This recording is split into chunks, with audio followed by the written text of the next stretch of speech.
পুরা good afternoon. দেখো আজকে দুটো রেসিপি নিয়ে চলে এসেছি রান্না। দেখো আজকে করলাম উচ্ছে দিয়ে মাছের ডিম। তো প্রথমে দেখো কড়াই বসিয়ে তেল দিলাম, তেল দেওয়ার পরে 5 ফোড়ন দিলাম, শুকনো লঙ্কা দিলাম, দেখো তোমার উচ্ছেটা দিয়ে দিলাম, নুন দিলাম, হলুদ দিলাম, তারপর মাছের ডিমটা দিয়ে একটু নাড়াচাড়া দিয়ে দেখো আমার উচ্ছে বাটা কমপ্লিট হয়ে গেছে।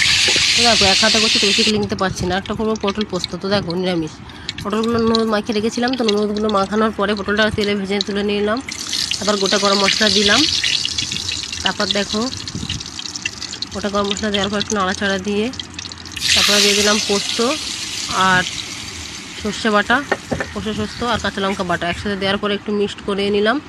মিক্সড করে নেওয়ার পরেই দেবো হলুদ গুঁড়ো, নুন, সামান্য চিনি, কাঁচা লঙ্কা চিরা দিয়ে মশলাটাকে একটু কষাবো। কষানোর পর দেখো পটল দিয়ে দিলাম। পটলটা দেওয়ার পরে মাখা করে নামিয়ে নিলাম। তো দেখো আজকে দুটো রেসিপি যদি ভালো লেগে থাকে তো একটা করে লাইক কমেন্ট শেয়ার করে দেবেন।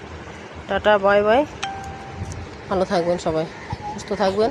আর রেসিপিটা একবার ঘরে বানিয়ে খেয়ে দেখবেন, অসাধারণ হয়েছে। আমার তো খুব ভালো লেগেছে, তোমরা খেয়ে দেখবেন, ভালোই লাগবে।